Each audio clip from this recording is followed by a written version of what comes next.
그 피터 드러커라고 하는 분이 있었습니다. 이분은 지금 별세하셨는데 이분 미국 경영학의 대부입니다. 경영학 하신 분들은 아마도 피터 드러커 정도는 아마 다 아실 겁니다. 이분의 책이 워낙 유명한 책들이 많고 또 경영학에 영향을 많이 미친 분인데 이분의 스토리 중에 아주 재미있는 스토리가 있습니다. 뭐냐면은 그가 13살 때 그가 이제 미션 스쿨을 다녔는데 그 성경 공부 시간, 성경 시간에 목사님이 들어오시면서 그 학생들에게 이야기했습니다. 뭐라고 얘기하냐면 여러분들은 이렇게 세상을 다 살고 나중에 죽으면은 많은 사람들에게 어떤 사람으로 기억되고 싶어요? 라고 물었답니다. 아이들이 죽음도 생각해 본 적이 없을 뿐더러 뭘 또 어떤 사람이 돼볼까 하는 경우도 그렇게 흔한 일은 아니기 때문에 아이들이 당황하면서 대답을 못했다고 해요. 그랬더니 목사님이 이제 웃으면서 이렇게 얘기했답니다. 여러분들은 아마도 죽음을 생각해 본 적도 없고 또 꿈도 명료하지 않고 그러기 때문에 어떤 사람이 되고 싶어요? 어떤 사람으로 기억되고 싶어요? 라는 이런 질문에 대답을 하기 좀 어려울 거다. 그러나 50살, 나이가 50에 돼서도 이러한 질문에 대답을 갖고 있지 않다면, 그리고 대답할 수 없다면 그 사람은 그 50까지의 인생을 헛산 거다. 헛되게 산 거다. 의미 없게 산 거다. 가치 없게 산 것이다. 그러니 50이 되면 그런 질문에 최소한 대답할 수 있어야 되고 또 말할 수 있어야 되고 그런 인생을 살고 있어야 된다. 그렇게 이야기했다는 거예요. 그래서 이 피터 드러커는 그때 13살 때 그러한 질문을 받고 그런 이야기를 듣고 나는데 굉장히 도전을 받은 겁니다. 그래서 평생 내가 죽고 나면 나는 어떤 사람으로 기억되고 싶은가, 어떤 사람으로 기억되어야 하나, 그런 질문에 늘 대답을 찾으면서 살다 보니까 이렇게 훌륭한 경영학의 대부가 되고 지금도 그의 사상은 영향력을 미치고 있다는 거죠. 여러분 앙리 파브로라고 하는 곤충학자 아시죠? 초등학교 들어가면 다 배우잖아요. 곤충학자 파브로. 이 파브로가 이 곤충을 많이 관찰해서 이제 책을 많이 썼잖아요. 그런데 이 파브로가 어느 날 날벌레를 관찰했답니다. 날벌레를 관찰하는데 어느 날 놀라운 사실을 발견한 거예요. 날벌레 한 마리가 갑자기 막 빙빙 도는 거예요. 이렇게 원을 크게 들어 막 빙빙 도는 거예요. 그러니까 주변에 있던 날벌레들이 그 날벌레를 쫓아가서 빙빙 도는 겁니다. 많은 날벌레가. 나중에는 떼가 막 빙빙 도는 거예요. 그렇게 돌기를 7일 동안 하더랍니다. 빙빙 돌더래요. 그래서 너무 이상해가지고 날벌레들이 좋아하는 것들을 막 갖다가 이렇게 뿌려주고 해도 먹는 거에도 관심이 없더래요. 먹는 거에. 그냥 계속 빙빙 돌더래요. 그러다가 7일을 빙빙 돌더니 다 죽더랍니다. 굶어 죽어서 힘이 없어가지고. 죽은 이유가 뭐냐면은 힘이 없어서 굶어 죽은 거예요. 먹질 않아가지고. 여러분, 사람을 연구하고 사람의 인생을 리서치한 사람들이 이런 얘기합니다. 세상 속에 존재하는 87%의 사람이 이와 같이 파브로가 관찰한 대로 마치 정신없이 아무 이유 없이 뭔지도 모르고 방향도 없이 빙빙 도는 인생을 살다가 죽는 경우가 대부분이라는 거예요. 정신없이 빙빙 도는 인생을 산다는 거예요. 또 그 자리에 와서 빙빙 돌고 또 그 자리에 오고 뭐 발전하는 것 같지만 그 자리고 나가는 것 같지만 그 자리고 빙빙 도는 인생을 살다가 어느 날 죽음을 맞이한다는 거예요. 여러분 성경을 보게 되면 성경은 이렇게 얘기합니다. 인생은 어떤 존재인가? 인생은 짧다. 굉장히 짧은 인생을 얘기합니다. 그래서 야고보는 이렇게 얘기합니다. 야고보서 4장 14절에서 말씀하기를 인생은 뭐와 같다? 잠깐 있다 없어지는 안개와 같다. 아주 짧은 인생을 얘기해요. 모세의 노래 중에 시편 90편 10절 이하 11절 12절을 보게 되면 인생은 티끌로부터 와서 티끌로 돌아간다. 이게 무슨 얘기입니까? 아주 짧다는 거예요. 잠깐 존재하는 거. 그런 인생이 바로 사람의 인생이라는 거죠. 욥은 이렇게 이야기하면 욥기 9장 25절 이하에서 이런 얘기합니다. 뭐라고 얘기하냐면 인생은 뭐와 같은가? 인생은 쏜살 같다. 쏜 화살과 같다. 얼마나 빨리 갑니까? 짧은 인생인데도 이 짧은 인생이 너무나 빠르다는 거예요. 짧은 인생이 너무나 빠르게 지나간다는 거예요. 욥은 이렇게 얘기합니다. 9장 25절 이하에서 뭐라고 얘기하냐면, 인생은 쏜살같이 같을 뿐만 아니라 빠르게 지나가는 배와 같다. 바다에서 지나가는 배 자국 안 남잖아요. 배가 확 지나가면 남습니까? 안 남죠. 금방 없어져 버리죠. 빠르게 지나가는 배와 같은 게 인생이고, 심지어는 욥은 이렇게 표현합니다. 뭐라고 표현하냐면, 그 인생은 짧은데 너무 빠르다. 어떻게 빠른가? 독수리가 하늘을 날다가 땅 위에 먹을 것을 발견하면 그것을 움켜쥐기 위해서 하늘에서, 공중에서 땅으로 앉을 때 그 속도가 완전히 아주 빠른 속도로 떨어지잖아요. 언제 내려왔는지 모를 정도로. 독수리가 먹을 것을 채기 위해서, 먹을 것을 움켜쥐기 위해서 그렇게 빠르게 떨어지는 것, 지나가는 게 인생이다. 이렇게 이야기했습니다. 여러분, 모세는 인생을 노래하면서 시편 90편 10절에서 그래서 이런 노래를 하고 있는 것입니다. 우리의 연수가 70이요 강건하면 80이라도 그게 어떻다 그랬습니까? 수고와 슬픔뿐이요 신속히 가니 어떻게 된다 그랬습니까? 날아간다. 여러분, 인생은 짧아요. 그 인생은 짧은 인생도 한 번밖에 없어요. 단 한 번 주어졌습니다. 그런데 주어진 인생도 너무 빨리 가요. 그런데 뭐라고 얘기했습니까? 수고와 슬픔뿐이다. 전도서 기자는 이것을 이렇게 얘기했습니다. 인생은 헛되다. 살고 보면 헛된 게 인생이다. 남는 게 별로 없다는 거예요. 그래서 인생은 그냥 살다 보면 의미 없는 인생, 점점 빛을 잃는 인생, 점점 빛을 잃고 어두워지는 인생, 비참해지는 인생이 그럼 보편적 인생이라는 겁니다.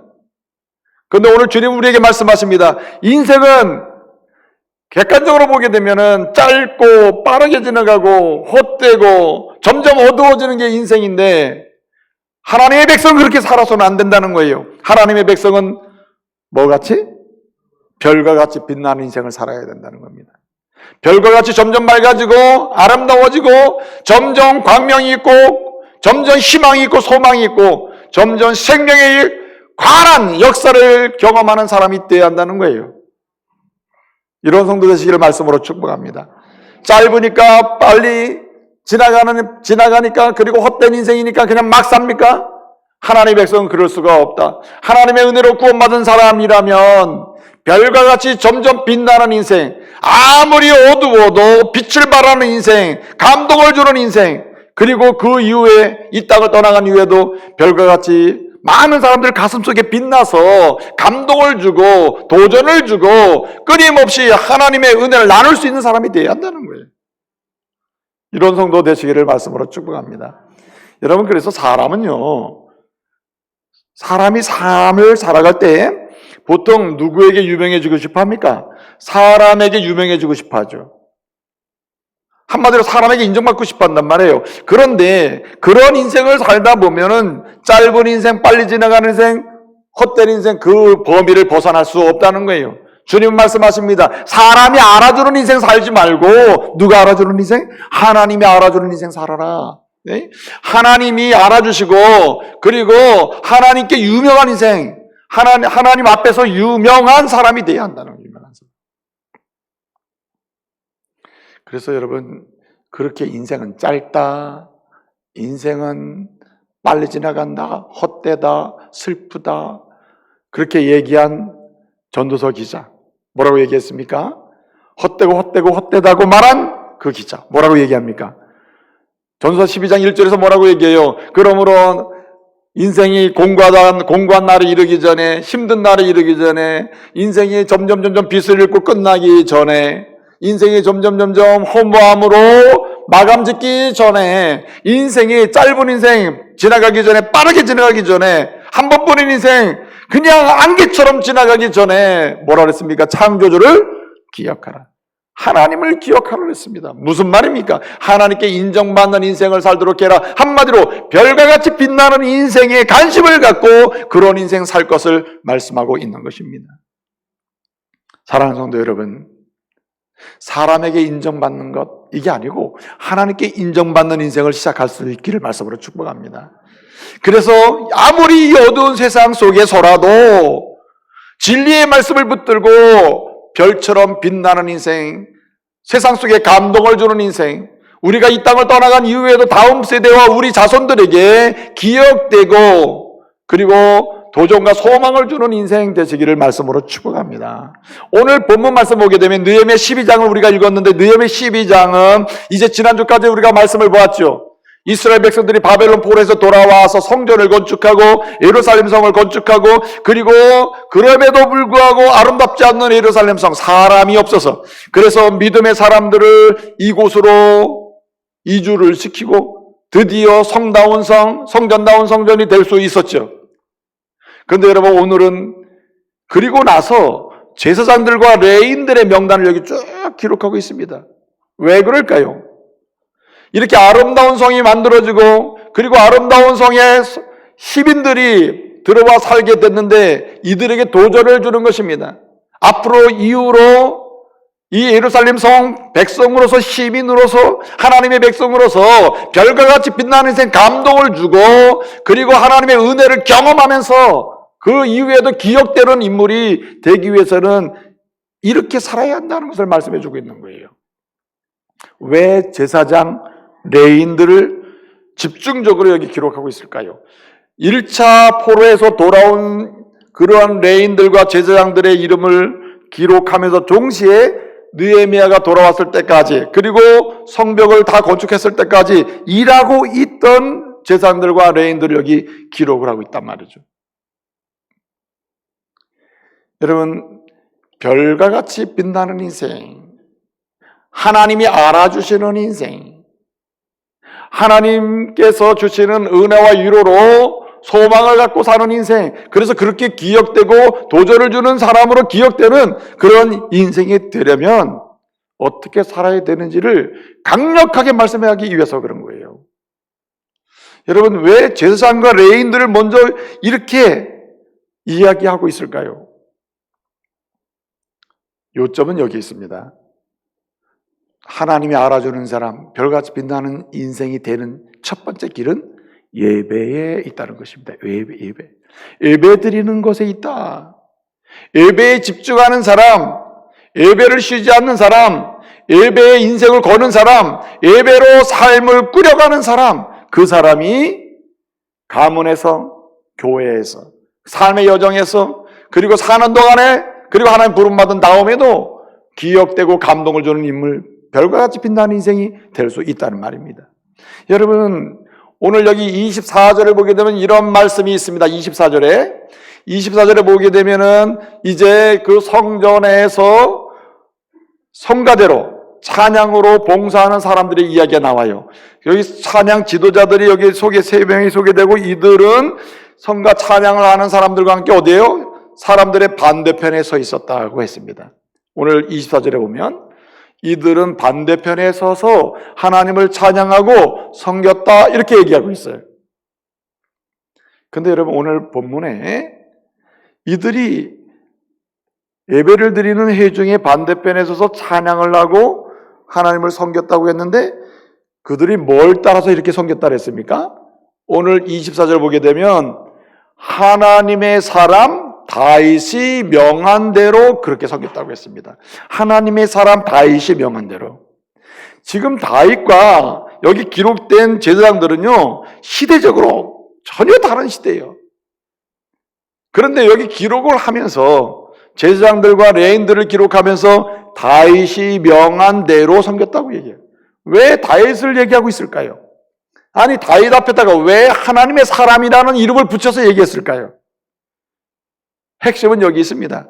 다윗은 한마디로 그 인생 전체를 뭐하는 사람? 예배하는 사람이었다. 예배에 목숨을 걸고 예배로 그 인생을 빛나게 만들어갔던 사람이 다윗이란 말입니다. 여러분 시편을 보면은 다윗의 시편이 대부분이잖아요. 이 다윗의 시편은 뭐 하는 거죠? 그냥 노래하는 겁니까? 이게 예배라는 거예요. 예배. 여러분 하나님의 사람이라는 그 이름 있잖아요. 하나님의 사람, 이시 엘로임.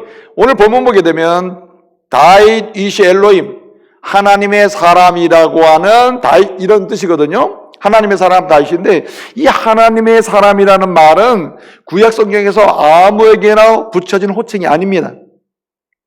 하나님의 사람이라는 이름이 붙은 사람들을 보면 특별한 경우예요. 예컨대 하나님의 뜻을 받아서 그 뜻을 전해가지고 뜻대로 살도록 도전하는 선지자들, 이들을 종종 하나님의 사람이라고 불렀습니다.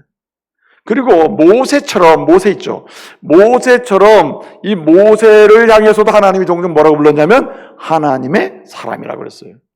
여러분, 선지자들이 하나님의 뜻을 받아가지고 이스라엘 백성들에게 뜻을 전해서 그 뜻대로 살면은 그 내용이 뭐가 되죠? 예배하며 사는 것입니다. 예배하면서. 선지자들이 하나님의 뜻을 전해주는 이유는 그 들은 사람들이 하나님을 예배하며 사는 데 목적이 있는 거예요. 여러분, 모세가 말입니다. 모세가 이스라엘 백성들을 애굽에서 출애굽을 시키죠. 홍해를 건너고 광야를 건너서 그리고 광야 40년이 끝나갈 무렵에 모압 평야까지 내려와서 요단강 앞에까지 데려다 놓죠. 자, 그런데 모세가 바로에게 가서 이스라엘 백성들을 이제 해방을 시켰는데 출애굽을 시킬 때 바로에게 하는 얘기가 뭐죠? 저 사람들은 하나님의 백성이기 때문에 가나안 가서 나라를 세워야 됩니다. 우리를 보내주세요. 이렇게 얘기했습니까? 아니죠. 아니, 바로 왕이요, 저 이스라엘 사람 히브리 사람들은 히브리에서 하나님을 섬기기 때문에 광야 가서 좀 따로 살게 해주세요. 그랬습니까? 아닙니다. 모세가 처음부터 끝까지 얘기한 게 뭐냐면, 바로에게 얘기한 게 뭐냐면, 하나님의 백성인데 저 이스라엘 사람들을 놓아서 광야로 나가서 누구를 예배하게 하소서? 하나님을 예배하게 해달라고 얘기한다니까요. 하나님을 예배하게 해달라고. 그리고 드디어 모세를 통해서 이스라엘 백성들이 출애굽을 해가지고 홍해를 건너고 이제 광야로 들어가서 한 달 만에 어디에 도착했습니까? 한 달 만에 시내산에 도착하죠. 시내산에서 하나님이 이스라엘 백성들에게 모세를 통해 주신 선물이 두 가지가 있습니다. 뭐죠? 첫째는 율법을 주셨습니다. 율법이 이제 십계명이죠. 십계명이 근간이 되는 율법의 말씀을 주셨고, 두 번째는요, 성막을 주셨습니다. 성막은 뭡니까?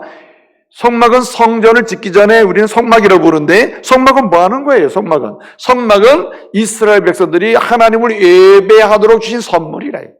하나님의 백성이라면 뭐 하며 살아라? 예배하며 살아라. 예배의 삶의 중심이 뭐냐면 바로 성막인 거예요. 그 사람이 누굽니까?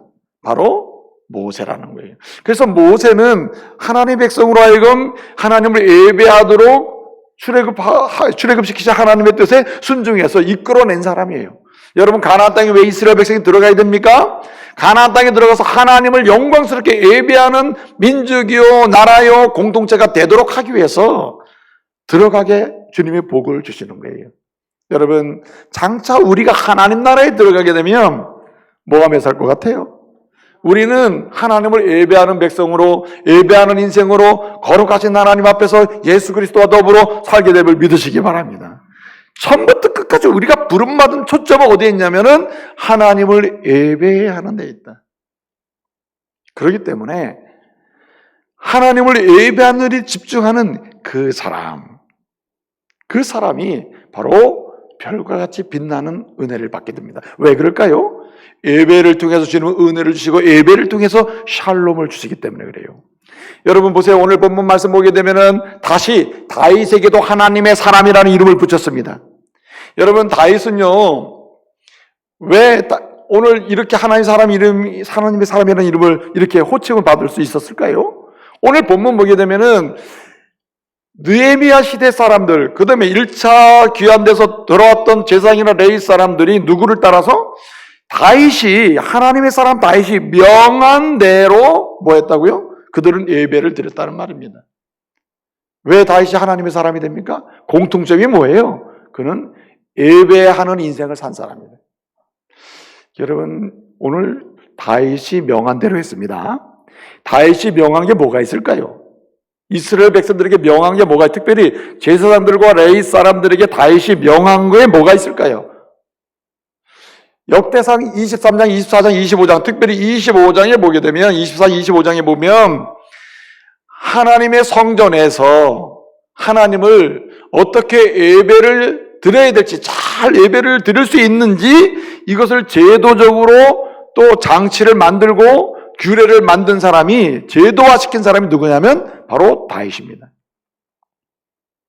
여러분, 다윗이 하나님의 은혜로, 감동으로 하나님의 뜻을 받아서 성전에서 하나님을 잘 예배할 수 있는 그런 제도를 만들었는데, 역사에 남는 제도가 뭐였냐면 24반차 또는 24반열이라고 하는 제도입니다. 뭐냐면은 제사장들이 많잖아요. 제사장들 한두 명 있는 게 아닙니다. 제사장들이 많거든요. 제사장들은 뭐 하죠? 성전에 가서 예배 인도하죠. 제사도 드리고 하죠. 레인들이 많아요. 성가대가 많아요. 성가대원들이. 그 성가대원들이, 레이 사람 성가대가 있었는데 성가대가 성가를 하거든요. 그러면 그 셀 수 없이 많은 성가대원들이 한 번에 가서 어떻게 찬양을 합니까? 셀 수 없이 많은 제사장들이 어떻게 한 번에 가서 막 제사를 막 드립니까? 안 되잖아요. 그래서 다윗은 하나님의 감동으로 뭘 만들었냐면은 제도를 만들었는데 24반열 제도를 만들었어요. 무슨 말이냐면은 제사를 인도할 수 있는 제사장들이 많은데 이 제사장들을 24그룹으로 만들었어요. 24그룹. 네? 한 그룹에도 제사장이 많아요. 족속에 따라 분류를 했기 때문에 24 족속으로 그룹을 만들었다.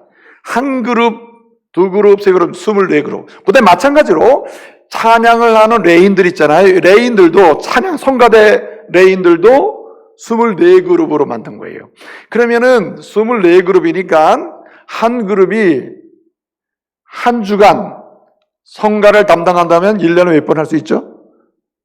절기 이렇게 빼고, 특별히 공동체로 하는 거 빼고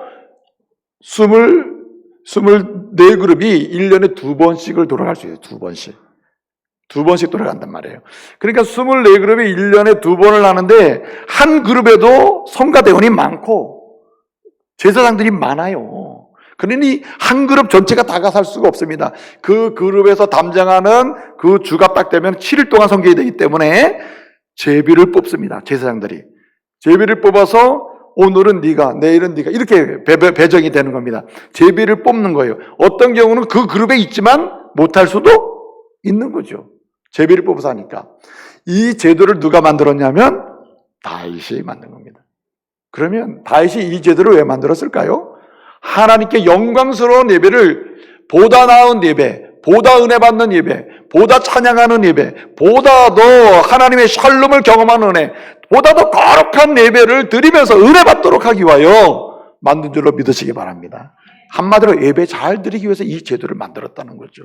그래서 역사 속에서 이스라엘 사람들은 다윗 하면은 선왕이요, 위대한 왕이요 이렇게 기록합니다만은 그 핵심은 뭐냐면 하나님을 뭐한 사람? 전심으로 예배한 사람이에요. 전심으로 예배한 사람. 사랑하는 성도 여러분, 다른 것이 약하고 무너질 수도 있습니다. 우리가 여러 가지 봉사 영에서 부족할 수도 있습니다. 그럼에도 불구하고 저와 여러분의 삶의 여정에 쉬지 않고 중단되지 않고 확장될 수 있는 능력 있는 것, 예배가 되기를 말씀으로 축복합니다. 예배만큼은 내가 영광스럽게 내 인생을 건다. 이런 성도가 되어야 한다는 말이에요. 저는 오늘 이렇게 다수가 빠졌어요. 그럼에도 불구하고 우리 교회가 이제 영상 예배가 진행이 가는 생중계가 될 수 있으니 지금 영상 예배에 모니터 앞에 TV 앞에 다 모여 앉아가지고 예배를 드리는 우리 성도가 가득 찬 줄로 믿으시기 바랍니다. 그래서 왜 이렇게 TV 앞에 앉아서도 예배를 드리냐 말이죠. 예배에 성도의 표정, 성도의 특권, 성도가 은혜 받는 유일한 길, 성도다워지는 길은 예배밖에 없기 때문에 그래요. 그래서 우리 주님 말씀하셨습니다. 뭐라고 말씀하시죠? 하나님이 찾는 부류의 사람은 딱 한 부류다. 뭐 일 잘하는 사람, 뭘 잘하는 사람, 이런 사람 찾는 게 아니에요. 뭐 잘하는 사람? 예배 잘 드리는 사람 찾습니다. 요한복음 4장 24절 보게 되면 하나님은, 우리 주님 말씀하시기를 하나님은 신령과 진정으로 뭐하는 자를? 예배하는 자를 찾으시느니라. 예배하는 자. 그리고 그에게 뭐 주십니까? 은혜와 평강을 주심을 믿으시기 바랍니다. 그래서 여러분, 세상을 살면서 잘 되려면은 뭐 하며 살아야 됩니까? 예배 잘 드려야 됩니다. 예배에 목숨을 걸어야 돼요. 여러분 시편 노래를 보게 되면 다윗의 시편, 다윗은 뭐 하는 사람? 예배에 인생을 건 사람. 여러분 다윗이요, 인생에 소원이 하나 있었습니다. 그 소원이 무엇입니까? 성전 짓는 거예요. 성전 짓는 거. 내가 성전을 짓고 싶습니다. 주님께서 뭐라 하십니까? 내가 전쟁을 통해서 손에 피를 묻혔다. 한마디로 하나님의 성전은 샬롬, 은혜가 있는 곳이기 때문에 앞으로 역사 속에서 교훈을 주기 위해서는 내가 질 수가 없다. 너의 아들 누구를 통해서? 솔로몬을 통해 짓게 하겠다. 솔로몬의 뜻은 뭐죠? 샬롬이죠. 평화란 뜻이거든요. 그러니까 너는 전쟁이지만 내 아들은 샬롬이라. 예? 하나님의 성전은 전쟁이 일어나는 곳이 아니라 샬롬을 주는 곳이고 은혜를 주는 곳이다. 뭐함으로? 예배함으로. 그래서 여러분 평생 소원이 성전 짓는 것인데 못 짓겠잖아요, 하나님이. 그럼 평생 뭐 하다 죽었죠, 그는? 그 아들이 성전을 완벽하게 하나님의 뜻대로 건축할 수 있도록 완벽한 건축 준비를 해놓고 죽은 사람. 그 사람 누구요? 다윗입니다. 그러니까 성전 건축을 준비하고 죽었다는 말은 평생에 예배하고 살았다는 뜻이에요. 그래서 여러분 인생을 살면서 잘 되려면은 예배에 집중해야 됩니다. 그 시편을 보게 되면 세 가지 단어가 반복적으로 나오는데 하나는 찬양한다, 영광 돌린다, 경외한다, 또는 경배한다. 이 단어가 다윗의 시편에서는 쉬지 않고 나와요. 찬송한다, 영광 돌린다, 경배한다, 경외한다. 이 단어는 다 어떤 단어냐면은 예배 없이는 설명이 안 되는 단어입니다. 예배를 통해서만 설명되는 단어, 예배를 통해서만 경험이 되는 단어가 바로 이와 같은 단어예요. 그건 무슨 말입니까? 그는 예배를 통해서 하나님의 은혜 가운데 잘 됐던 사람이라는 거죠. 제가 너무너무 아주 사모하고 굉장히 애송하면서 굉장히 자주 묵상하는 말씀이 전도서 8장 12절이에요. 전서 8장 12절을 보게 되면 뭐라고 되어 있습니까? 죄인은 100번이나 악을 행하고도 잘 된다. 100번 행하고도 잘 돼. 이거 너무 이상하잖아요? 그런데 그 다음이 중요해요. 내가 또한 아노니 하나님을 경외하고 그를 뭐하는 사람? 경외하는 자들은 뭐 할 것이요? 잘 될 것이요. 잘 될 것이요. 왜 잘 됩니까? 여기 경외한다는 말은 예배하는 거예요. 예배. 삶의 예배. 하나님을 높이는 예배. 예배에 집중하는 사람은 주님이 은혜도 주시고 평강도 주시기 때문에 뭐한다? 잘 될 수밖에 없다는 거죠. 여러분 다 잘 되기를 원하시죠? 내 영혼이 잘 되고 요한 3서 1장 2절 말씀처럼 내 영혼이 잘 되고 범사가 잘 되고 내 육체가 강건하기를 원하노라. 아멘. 여러분 이런 은혜는 어디부터 시작되냐면은 뭐 할 때? 예배에서 시작되는 거예요. 예배에서. 저는 오늘 사실은 우리 장로님들하고 나만 예배 드릴 줄 알았어요. 그래서 제가 어제도 우리 성가대원들에게도 문자를 돌리라 했습니다. 멀리 갔다 온 사람, 여행 갔다 온 사람, 타도 갔다 온 사람, 여행 갔다 온 사람, 만난 사람 집에서 예배 드리셔, 성가대원도. 그랬더니 거의 못 나오셨잖아요, 지금. 7, 80명 되는 성가대원들 중에 한 반도 안 되잖아요, 지금. 그래서 내가 오늘은 예배가 참 그렇겠구나. 그럼에도 불구하고 이렇게 나와 계신 거 보면은, 그럼에도 불구하고 모니터 앞에 앉아서 지금 그 작은 핸드폰을 들고도 예배를 드리고 있는 우리 중부 가족을 보면은 하나님이 은혜를 주실 줄로 믿습니다. 여기서 잘 되는 길이 있는 거예요. 또 한 가지 오늘 여기 말씀을 보게 되면요, 오늘 1절에 보면 이렇게 얘기합니다. 스룹바벨과 예수아와 함께 뭐한 사람? 돌아온 사람 얘기해. 돌아온 사람 함께 돌아왔다 그랬어요. 이게 무슨 얘기예요? 자, 보세요. 이렇게 예배를 드리면서 주를 앙모하는 사람은 어떻게 되죠? 이렇게 예배에 집중하면서 주를 앙모하고 주만 바라보고 사는 사람 어떻게 됩니까? 주를 앙모하는 자 올라가게 되는 거죠. 이게 말씀입니다. 주를 앙모하는 자 어떻게 된다고요? 올라가게 되어 있습니다.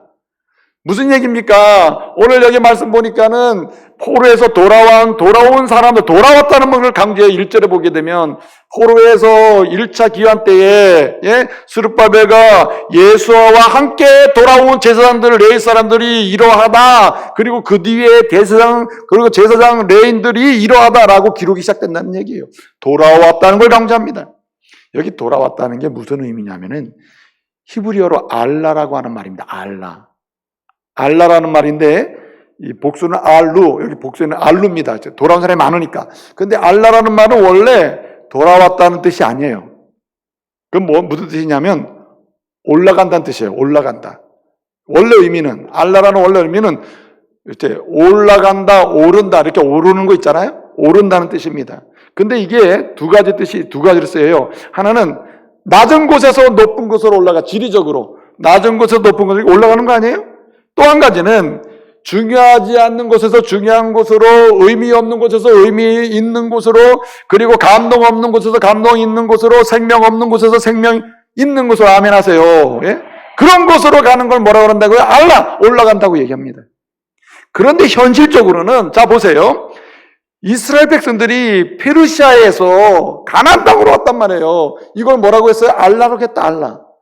이게 어떻게 알라가 됩니까? 생각해 보세요. 객관적으로 문화적으로 수준 높은 곳에서 문화 수준이 떨어진 곳으로, 네? 잘 사는 곳에서 못 사는 곳으로, 그리고 집 있는 곳에서 집 없는 곳으로, 먹을 게 많은 곳에서 먹을 거 없는 곳으로, 도대체 편리한 곳에서 편리하지 않는 곳으로 이동을 해버렸는데 이걸 뭐라 그랬어요? 돌아왔다 그랬다. 돌아왔다. 한마디로 올라갔다고 얘기해요. 그럼 왜 그랬을까요? 이유가 있습니다. 하나님의 은혜가 없는 곳에서 은혜 있는 곳으로, 아멘. 예? 하나님이 주인이 아닌 곳에서 주인인 곳으로, 하나님께서 영광 받으시지 않는 곳에서 영광 받으시는 곳으로, 하나님을 만날 수 없는 곳에서 하나님을 만나는 곳으로, 할렐루야. 하나님을 예배할 수 없는 곳에 예배하는 곳으로, 성전 없는 곳에 성전 있는 곳으로, 예루살렘 성이 없는 곳에 예루살렘 성이 있는 곳, 하나님의 도성이 있는 곳, 하나님의 백성이 있어야 될 그곳으로 올라간 줄로 믿으시기 바랍니다. 그래서 여러분, 때로는 우리가 이렇게 희생이 필요하다는 말이에요. 누가 별과 같이 빛나는 인생을 사는가? 하나님의 은혜를 위하여, 하나님의 영광을 위하여, 하나님이 중요하게 여기시는 그것을 위하여 뭐 하는 사람? 희생하는 거예요. 다 버린 거 아닙니까? 집도 버리고, 물건도 버리고, 관계했던 사람도 버리고, 고위직도 버리고, 느헤미야에서 다 버리고 온 거 아니에요. 그런데 여러분, 오면 누가 대접을 해줍니까? 자기가 오히려 섬겨야 되는데. 그렇지 않습니까? 그런데 여러분, 다 버리고 왔다고. 왜? 이것이 중요하니까. 희생하는 거예요. 여러분, 신앙을 위하여, 하나님의 영광을 위하여, 주의 은혜를 위하여 희생할 수 있는 은혜가 있기를 바랍니다. 때때로 희생해야 돼요. 그럴 때 뭐가 옵니까? 별과 같이 빛나는 역사가 시작되는 거예요. 인생에 감동이 있고 다음 세대에게, 내 자녀에게 감동을 주는, 기억되는 인물이 될 수 있다는 거죠. 그래서 바울이 말합니다. 빌립보 교회 성도들에게 편지를 쓰면서 얘기해요. 빌립보서 3장 7절 8절에서 내가 말이죠, 사도로 이렇게 부름을 받고 일을 하고 있지만 사실은 내가 산 것을 잘 들여보세요. 나는 주를 위하여 때때로 해를 당했고, 때때로 주를 위하여, 주님을 위하여, 중요한 것을 위하여, 은혜를 위하여, 복음을 위하여, 나는 내 가장 소중한 것, 학이며 이렇게 사내들인 공의원이 될 수 있는 기회며 특권이며 명예며 권력이며 모든 걸 다 뭘로 여겼어요? 배설물로 여겼노라. 배설물로. 여러분, 이거 간단한 거 아닙니다. 희생한 거예요. 희생했어요. 주를 위해 희생했더니 지금은 바울이 우리 가운데 별과 같이 빛나는 인물로 기억되고 지금도 감동을 주는 인물이 된 줄로 믿으시기 바랍니다. 그게 중요하다는 거죠. 네? 그래서 하나님이 알아주는 사람 따로 있어요. 고린도전서 8장 3절을 보면 이렇게 얘기합니다. 고린도 교회 성도들이 자기 나름대로 먹고 쓰고 즐기고 얼마나 하고 싶은 게 많아요. 손 놓고 싶지 않은 게 많잖아요. 놓으면 손해볼 것 같은 거. 그런데 바울은 뭐라 합니까? 그 손에 놓고 버리고 희생할 수 있는 사람, 그 사람이 어떤 사람이라 했어요? 고린도전서 8장 3절에 이렇게 얘기합니다. 누구든지 이렇게 희생하면서 하나님을 사랑하는 자, 그를 하나님도 뭐 하신다? 알아주시느니라. 여러분, 사람이 알아주면 별 볼 일 없어요. 그러나 하나님이 알아주시면 하나님께서 그의 인생을 책임져 주심을 믿으시기 바랍니다. 사람이 알아주면요, 그거 오래 못 갑니다. 그 사람이 알아주는 거, 잠깐 알아주는 거, 그거 막 빨려가지고 그냥 사람들이 거기에 목매는 경우가 많거든요. 저도 가끔씩 그럴 때가 있어요. 좀 알아준다면 그냥 그 자리에 가서 좀 알아주는 그 대우받고 싶어가지고. 야, 사람이 그거 아주 못됐어요. 네? 그런데 여러분, 결국은 사람이 알아줘 봐야 남는 거 없다. 그러나 주님이 저를 믿음의 사람들 알아주기 시작하면 그 길이 시온의 대로가 됨을 믿으시기 바랍니다. 환난과 고난이 와도 그것을 넘을 수가 있고요. 장애물이 없어지는, 한마디로 뛰어넘는 은혜 역사가 있음을 믿으시기 바랍니다. 그래서 여러분, 우리는 주님을 위하여, 귀중한 것을 위하여, 예배 자리를 위하여, 하나님의 은혜를 위해서는요, 희생, 버릴 줄도 알아야 된다. 예?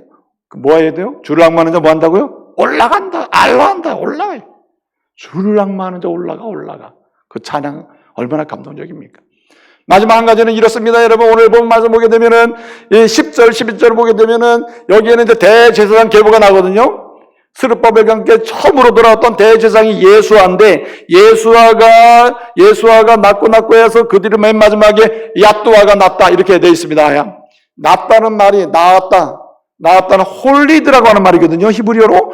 홀리드, 낳았다고 하는 말이 몇 번 나옵니까? 5번 나오죠. 사실 원문상으로는 4번이 나와요. 의미상까지 치면 5번 낳았다는 말이 나오는데, 사실 이 낳았다 홀리드라고 하는 말이 한마디로 얘기하면 그냥 번하는 거예요. 그냥 태어나게 해주는 겁니다. 자연 출생. 그런데 본문에서는 아니 누가 낳은지를 몰라서 이걸 썼겠어요? 앞에서는 낳았다는 말을 안 썼는데 본문에서는 낳았다는 말을 강조해서 5번 쓰고 있어요. 왜 그럴까? 중요한 게 있습니다.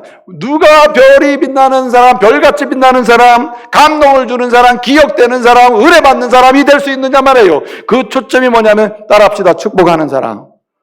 주의 이름으로 축복하는 사람이에요. 오늘 여기 낳았다고 하는 말의 의미는 축복했다는 겁니다. 대제사장이 여기 보면은 이렇게 여기 10절에 보면 이렇게 얘기합니다. 뭐라고 얘기합니까? 여기 예수아는 요아김을 낳고 요아김은 엘리야십을 낳고 쭉쭉쭉 해서 여기 보면은 야뚜아를 낳았다 이렇게 돼 있습니다. 10절 육신적으로 낳은 거예요. 낳은 건 맞는데 여기에 핵심은 축복하는 거예요. 여러분 축복은 2가지로 나와요. 첫째는 믿음을 계승하는 게 축복이에요. 여러분 돈을 벌어서 자녀들에게 많이 주는 게 축복해 주는 게 아닙니다. 부모가 권력이 있어가지고 보호해주는 게 축복이 아니에요. 내게 있는 믿음을 내 자녀에게 계승하고 옆에 있는 사람에게 계승하고 전달하는 이것이 최고의 축복임을 믿으시기 바랍니다. 이게 최고의 축복이에요. 그리고 또 한 가지는 뭐냐면은 내가 내 혈육적으로는 관계가 없음에도 불구하고 믿음으로 낳는 거예요. 믿음으로 홀리다는 거예요. 여러분 제사장들은 사실 오늘 대제사장이 여기에 이렇게 대제사장 계보를 얘기하고 있어서 누가 누구라고 그렇게 했습니다만은 제사장들이 하는 게 뭐예요? 믿음 없는 사람들, 이스라엘 백성들 알고 믿음을 갖게 해서 믿음을 계승하고 언약의 백성이 되게 하는 거 아닙니까? 직접 혈육적으로 안 낳더라도 믿음을 낳는 거죠. 그래서 여러분 별과 같이 빛나는 인생을 사는 사람, 기억되는 사람은 그 실제 삶을 보게 되면 축복하며 사는 거예요. 축복하며. 사람이 2 종류 있잖아요. 일상을 보면 저주하는 사람, 일상을 보면 정죄하는 사람. 아니 어떤 사람은 일상에서 축복하고 노래하고 격려하고 위로하고 소망을 나누는 사람이 있어요. 어느 쪽입니까 여러분? 여러분 아이고 우리나라 끝났다. 이거 뭐 지금 코로나가 막 2번째로 제일 많이 확진이 되고 이거 뭐 큰일 났네. 우리나라도 문제가 많아. 이러고 살 게 아니고 하나님이 이 조국을 어떻게 인도하실지에 대한 소망을 갖고 기도하며 이 민족을 더 축복하며 그런 이런 가운데 믿음의 순결함으로 나가고 하나님께서 이 조국 땅에 다시 한번 깨끗함으로 은혜 주시기를 소원하고 말이죠. 할렐루야. 그리고 기도하며 축복해야 할 줄로 믿습니다. 그래서 첫째는 믿음을 자녀들에게 계승하는 것이, 둘째는 나랑 혈육적으로 관계가 없지만 하나님의 은혜의 복음과 내가 받은 은혜와 평강을 뭐하는 사람? 나누는 게 축복하는 거죠. 그렇게 해야 한다는 말입니다. 여러분 오늘 우리가 잘 알다시피 디모데 있잖아요. 디모데. 디모데후서 1장 5절을 보게 되면요. 디모데를 보면 바울이 굉장히 축복하고 칭찬하는 게 있어요. 디모데야, 네 엄마 누구? 유니게. 네 할머니 누구? 로이스. 로이스의 믿음이 유니게의 믿음이 너에게 갔다. 그러므로 너도 결혼해가지고 애들 많이 난 것도 아니고 말이에요. 디모데가. 예? 디모데가 지금 목회하고 있거든요. 디모데가 뭐라 해요? 너의 믿음을 뭐하라? 계승하는 축복자가 되라는 거예요. 그래야 별같이 빛나는 사람입니다. 여러분 디모데가 왜 우리의 가슴에 남습니까? 별같이 빛나는 인물을 왜 우리에게 전해주고 있어요? 이유가 어디 있습니까? 그는 축복하는 사람이었다. 뭘로? 믿음을 계승하고 은혜 복음을 전해서 그리스도와 함께 인생을 살아가도록 축복하는 사람. 그가 디모데였다는 것이죠. 여러분, 솔로몬이 말입니다. 그의 아버지를 어떻게 생각했겠어요? 아버지가 자기에게 왕위를 물려준 그 자체, 그게 감사한 게 아니었습니다. 열왕기상 3장 6절을 보면 그렇게 얘기합니다. 주의 종, 내 아버지 다윗은 뭐라 그랬습니까? 정직하고 성실하고 아름다운 마음으로 주 앞에서 행했다. 그런데 진짜 중요한 건 뭐냐면 그런 믿음이 내게 개성되고 내가 이제 왕노릇하게 됐으니 이게 얼마나 감동적이냐, 이런 얘기예요. 여러분의 자녀들에게서 여러분을 향한 이런 고백이 있기를 말씀으로 축복합니다. 여러분이 다윗이 되시고 여러분의 자녀가 솔로몬이 되는 은혜가 있기를 바랍니다. 이것이 얼마나 감동적인 축복의 관계입니까? 찰스 허물이라고 하는 분이 있습니다. 이분이 쓴 책 중에 급한 일에 쫓기는 삶이라는 책이 있어요. 급한 일에 쫓기는 삶. 그 책에서 찰스 허물은 이런 얘기합니다. 뭐라고 얘기하냐면, 사람들이, 현대인들은요, 너무나 급한 일에 쫓기다 보니까 뭘 구분하지 못하고 혼돈하냐면 중요한 일과 급한 일을 혼돈하고 구분하지 못한다는 거예요. 아무리 급해도 무엇이 중요하죠? 중요한 일을 해야 됩니다. 아멘? 여러분, 급하다고 중요한 게 아니에요. 급한 일도 급한 일이지만 급한 것보다 우리가 할 일은 뭐냐면 중요한 일을 해야 됩니다. 중요한 일. 여러분, 급한 일이라고 다 옳은 게 아니잖아요. 중요한 것은 정말 중요하고 반드시 해야 될 일을 해야 돼요. 그 사람이 별과 같이 빛나는 인생이 되는 거예요. 그런 인생으로 기억되는 감동을 주는 사람이 될 줄로 믿습니다. 여러분, 우리에게 정말 중요한 일이 무엇입니까? 아무리 세상의 일이 급할지라도 예배에 집중하고 예배의 자리로 나가고 예배를 통해서 은혜 받으며 평강의 삶을 누리는 것, 이것만큼 중요한 게 어디 있어요? 여러분, 가정 예배도 살리시고 개인 예배도 살리시고 큐티도 살리시고 개인 경건도 살리시고 어디서나 예배의 사람이 되시기를 말씀으로 축복합니다. 중요한 일이 또 뭡니까? 여러분, 정말 주님이 좋아하는 일이라면, 주님이 기뻐하는 일이라면 주님을 위해 살아간 바울처럼 뭐 할 수 있어야 됩니까? 해로 여기고 배설물로 여기고 희생할 수 있는 올라가는 알라의 인생이 되기를 말씀으로 축복합니다. 무엇보다도 여러분, 오늘 마지막에 뭘 했습니까? 축복하는 인생 사시기 바랍니다. 그게 우리가 해야 될 중요한 일이에요. 믿음을 계승함으로 축복하고, 믿지 않는 내가 모르는 혈육과 관계가 없어도 혈육적으로 믿음으로 나을 수 있는 사람, 이 은혜가 있기를 말씀으로 축복합니다. 기도하겠습니다. 은혜로우신 아버지 하나님, 감사합니다. 나라적으로 사회적으로 너무나 어려운 시기에 있습니다. 주님께서 견고하게 붙잡아 주셔서 참으로 코로나 확산을 막아주시고 다시 한번 건강한 사회, 순결한 사회, 참으로 믿음의 백성들이 일어나게 하여 주시옵소서. 오늘도 주신 말씀 그대로 별과 같이 빛나는 믿음의 사람들 되게 해주시고 후손들에게, 다음 세대에게 별과 같이 빛나는 예배를 사랑하고 그리고 끊임없이 거룩한 일을 위해서 희생하며 무엇보다도 믿음을 계승함으로 축복하는 일에서 기억되는 아름다운 믿음의 가족들 다 되게 하여 주시옵소서. 예수님의 이름으로 기도합니다. 아멘.